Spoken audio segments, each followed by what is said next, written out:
Sup, Holmes? Tom, how was E3? You just got back.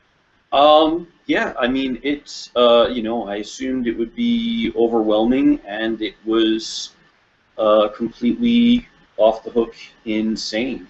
Hmm. It, And you live in Las Vegas, so you're accustomed to glitz, glamour, marketing, flash, attention-getting, show-stopping stuff. That's what Las Vegas is all about. And you went yeah, to E3, and then what happened?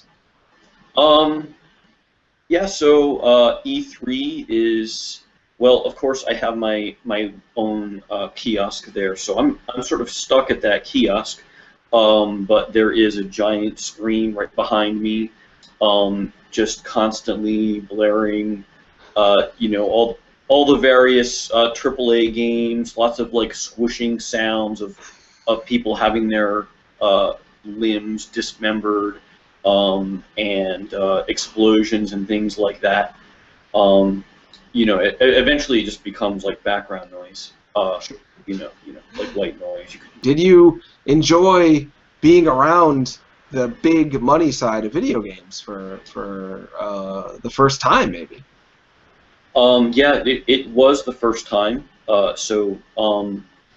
Typically my whole knowledge base of E3 just has come from being a gamer and reading whatever journalists write about E3, occasionally watching a live stream or something along those lines.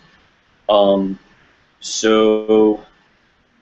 actually being there in person, um, as an exhibitor, I would say it's like another level. Uh, Of awesome? I don't know if the word is awesome. I'm still kind of, shell shocked. I think like a fog of wars settled around me, and I'm just kind of, trying to process everything.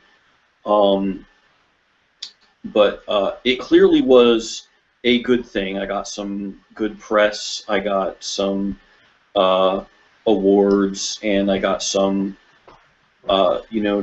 to make some connections, meet some people I'd only heretofore only known via Twitter and the like. So that was Sure. This is the first year I haven't been, I think, and I think I went the past 5 or 6 years, and it was actually a relief to just sit back at home and watch only things I was interested in and not be bombarded with information all the time, bombarded with a culture all the time, which sometimes is disgusting and poisonous, and sometimes is beautiful and awesome. So it's definitely easier to stay home, though it's not as intense. Sounds like your time was pretty intense overall.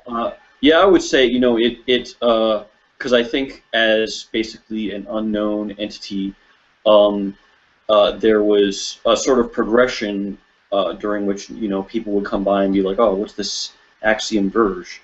And then GameSpot or someone like writes about it or talks about it, and suddenly there's more people coming, and then you're meeting some bigwig that you only previously had seen on television, and Whoa. Conan O'Brien? No. Could no, have. but for bigwig for me, for my game nerd self, I think of like Reggie as a bigwig, or John Blow, or someone. When you see them, you're just like, that's really them, the person that I watched in that movie that I downloaded from iTunes. Uh-huh. And they were. Did you meet either of them, Reggie or Jonathan Blow?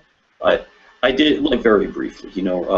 John Blow was at a Sony development dinner that we had, and Reggie just came by to say, that looks like Metroid, and then immediately got heckled by, there was a journalist nearby who was just like, well, if you're not going to make it, someone has to.